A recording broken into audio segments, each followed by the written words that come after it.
Hello aspirants. So last video में हमने कुछ संधिज के बारे में डिस्कस किया था, जिसमें हमने दीर्घ संधि और यण संधि के बारे में डिस्कस किया था। ठीक है, तो बेसिकली मैं आपको बता देता हूँ कि हमारे पास जो संधिज होती है ना, वो बेसिकली दो प्रकार की होती हैं। वैसे तो विसर्ग संधि भी आती है, बट जो संधि होती है हमारे पास, एक होती है स्वर संधि और एक होती है व्यंजन संधि। ठीक है, तो आप आइडिया लगा लो कि स्वर संधि में हमेशा स्वर का ही यूज़ होगा, क्योंकि यहाँ पे बोल भी रहे हैं स्वर संधि, और व्यंजन संधि में हमेशा व्यंजन का यूज़ होता है। तो दो तरह की संधिज होती हैं, एक होती है स्वर संधि और एक होती है व्यंजन संधि। स्वर संधि 5 प्रकार की होती है, जिसमें अब आप प्रीवियस वीडियो में देख सकते हैं, जिसमें हमने दो संधि के बारे में डिस्कस किया था। एक दीर्घ संधि के बारे में डिस्कस किया था और एक यण संधि के बारे में डिस्कस किया था। तो मैं यहाँ पे आपको शॉर्टली ट्रिक के माध्यम से समझाऊंगा कि कैसे हम संधि को एकदम से पहचान सकते हैं। क्योंकि क्वेश्चन में आपको ऐसे आएगा कि आपको कुछ संधि दे रखी होगी। फॉर एग्जांपल आपको दे रखा होगा परमात्मा, तो आपने बताना है कि बताइए इसमें से परमात्मा जो है वो स्वर संधि है, गुण संधि है, वृद्धि स्वर संधि है, यण संधि है, अयादि। क्योंकि ये जो सारे जो संधिज हैं 5 प्रकार की, ये सारे स्वर संधि है।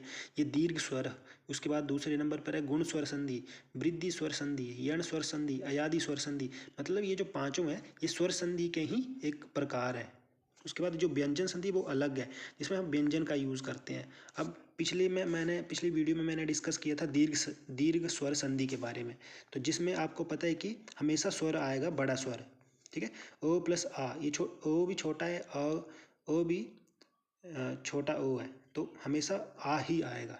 ठीक है, तो जिसमें हमेशा बड़े बड़े की ही मात्रा आएगी। ऊ प्लस ऊ, बड़ा ऊ आना चाहिए। ई प्लस ई, बड़ी ई आनी चाहिए। तो ऐसे जो शब्द होते हैं उनको हम दीर्घ स्वर कहते हैं, मतलब बड़े, दीर्घ मतलब बड़ा, तो हमेशा बड़ा ही आएगा। ठीक है, जिसमें एक मैं एग्जांपल करवा देता हूँ आपको।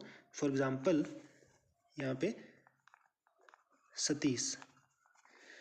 ठीक है, तो सतीश का जब हम संधि विच्छेद करेंगे तो क्या बनेगा?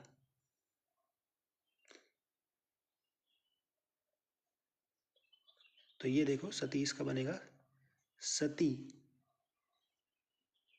सती में बड़ी ई की मात्रा प्लस ईश। तो यहाँ पे देखो ई और ई और ई को मिला के बड़ी ई आ रही है।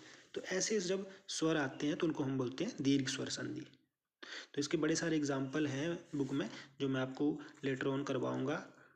उनके एग्जाम्पल कम से कम हम 50 या 100 ऐसे संधि को पढ़ेंगे जो कि मोस्ट इम्पोर्टेंट है, प्रीवियस एग्जाम में आ चुकी हैं। उनको हम एक बार डिस्कस कर लेंगे।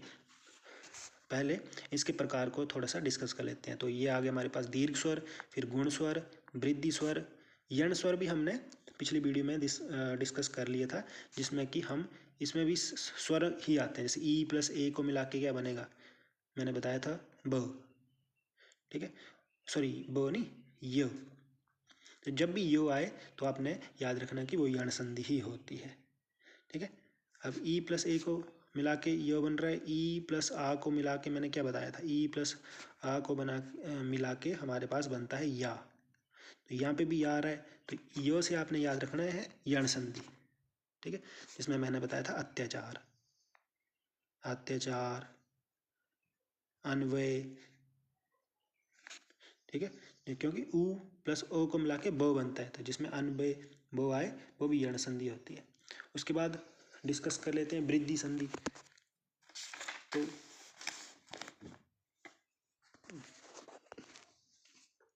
वृद्धि स्वर संधि, तो सबके साथ स्वर लगाना मत भूलना आप, ये सभी स्वर के ही प्रकार हैं। गुण स्वर, वृद्धि स्वर, यण स्वर, अयादि स्वर। ठीक है, तो वृद्धि स्वर में हमारे पास क्या आता है, वृद्धि, सॉरी पहले गुण स्वर को देख लेते हैं। गुण स्वर में हमारे पास हमेशा देखो यहाँ पे अ, चाहे ओ हो चाहे आ हो, ओ या ओ प्लस ई को मिला के आएगा ए। उसी तरह ओ प्लस ऊ या बड़े ऊ को मिला के आएगा ओ। ठीक है,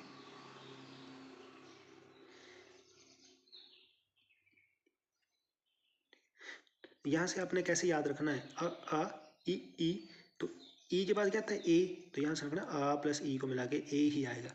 चाहे आप ओ प्लस ई को मिला के देख लो तब भी ए आएगा, आ प्लस ई को मिलाएंगे तब भी ए आएगा, आ प्लस ऊ को मिलाएंगे तब आएगा ओ। ठीक है, आ ऊ ओ आता है उसके बाद। तो ऐसे याद रखना आपने कि जिसके मिलाने पर हमारे पास ए या ओ आए वो होता है हमारे पास गुण संधि। और एक और आता है इसमें, अ या आ को मिलाने पर हमारे पास, री को मिलाने पर हमारे पास बनती है अर। जैसे महर्षि, तो महर्षि भी क्या है, महर्षि बड़ी बार आता है एग्जाम्पल में, क्वेश्चन में। तो इसका संधि होगा महा प्लस ऋषि।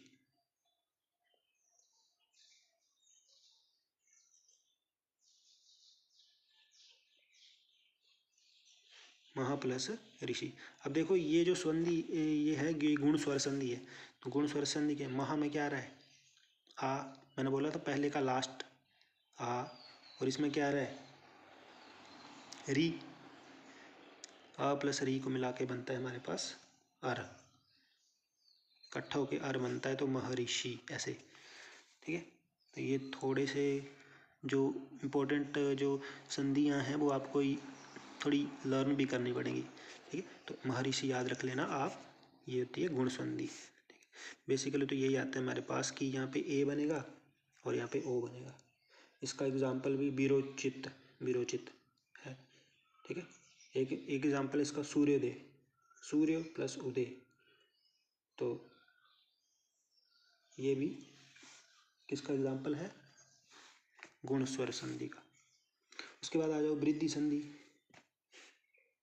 वृद्धि संधि में अ या आ कोई भी हो इन दोनों में से, और लास्ट में ए या ए हो, तो हमारे पास आएगा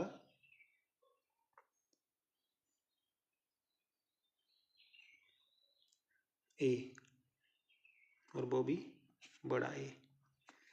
ठीक है, तो ये वाला बड़ा ए आएगा, ओ प्लस आ को मिला के ए। उसके बाद यहाँ पे अगर ओ हो, आ हो, प्लस यहाँ पे हो ओ या बड़ा ओ, तब भी क्या आएगा, बड़ा ओ ही आएगा। ठीक है, तो ये है वृद्धि संधि। इसका एग्जाम्पल है एक एक, एक एक। तो इसका जब संधि विच्छेद करेंगे तो एक प्लस एक,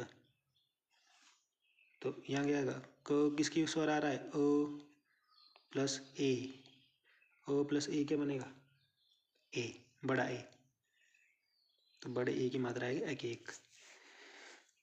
तो ये है वृद्धि, वृद्धि स्वर संधि। ठीक है, अ प्लस, ये देखना आपने ओ से स्टार्ट करना, ओ और ए को मिला के बड़ा ए आएगा, ओ और आ को या ओ को मिला के बड़ा ओ आएगा।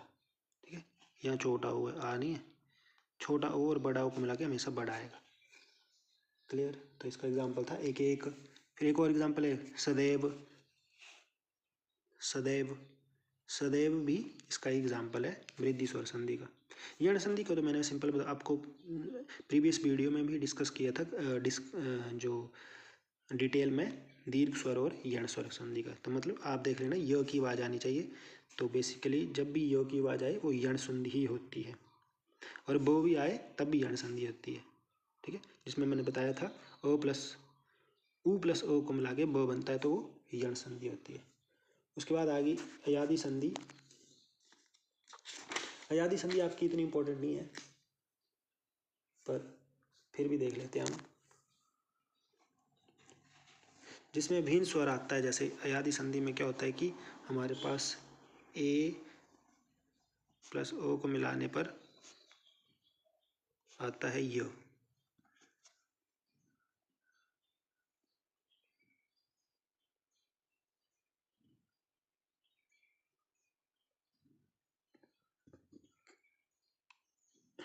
और जो साउंड आती है ना वो आती है अय, अय की, जैसे नयन।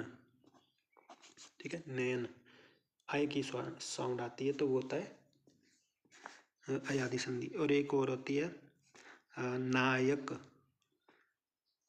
आय, नाय, आय, आय की साउंड जब भी आए तो वो होती है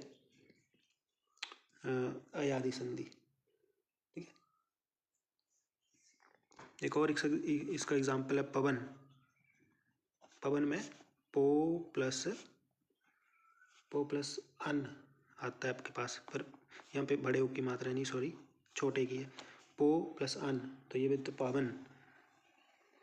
ठीक है। तो ऐसे शब्द भी इसमें अब की आवाज आ रही है, जब अब की आवाज आए, अब की साउंड पवन, तब भी अयादि संधि होती है। ठीक है। पवन, पावक, तो ये सारी संधि जो है वो स्वर संधि के प्रकार हैं। दीर्घ स्वर, गुण स्वर, वृद्धि स्वर, यण स्वर, अयादि। और व्यंजन संधि और विसर्ग, विसर्ग तो सिंपल है, जब भी आपको विसर्गें लगी हो तो आपने सिंपल उसको देख के पहचान लेना है कि वो विसर्ग संधि है। व्यंजन संधि में हमेशा व्यंजन का यूज होगा। तो इम्पोर्टेंट जो, ऐसे तो हमारे पास बड़ी सारी संधियाँ हैं, बट जो इम्पोर्टेंट संधि हैं वो हम डिस्कस कर लेंगे। जैसे व्यंजन संधि में तो जैसे आपके पास एग्जाम्पल ले लेता हूँ मैं, दिग्गज। दिग्गज, तो देखो दिग्गज का जो संधि विच्छेद होगा तो दिक प्लस गज, तो ये क्या है व्यंजन को, गो भी क्या है व्यंजन, व्यंजन प्लस व्यंजन, तो व्यंजन और व्यंजन को मिला के जब बनता है, दो व्यंजनों का जब मेल होता है तो वहाँ पे व्यंजन संधि आती है। तो ये बन गया दिग्गज। ठीक है। एक और इम्पोर्टेंट है उज्ज्वल, ये इसका एग्जाम्पल है स्वर संधि का ही। उज्ज्वल आपको वैसे उज्ज्वल, ऊ आधा जो बोल, इसका आता भी है कि हिंदी में क्वेश्चन की उज्ज्वल को कैसे लिखते हैं हम, तो ऊ आधा जो बोलो, तो उज्ज्वल, तो इसका जो संधि विच्छेद है वो क्या है उत प्लस ज्वल, उज्ज्वल, तो व्यंजन है, जो व्यंजन है, तो व्यंजन और व्यंजन को मिला के बन रहा है उज्ज्वल। तो ऐसे संधि जो होती है वो भी व्यंजन संधि होती है। सो आई होप यू अंडरस्टैंड। बाकी हम इम्पोर्टेंट अब जो एग्ज़ाम में आ सकती हैं जितने भी शब्द हैं संधि से रिलेटेड उनको डिस्कस करेंगे नेक्स्ट वीडियो में। Thank you.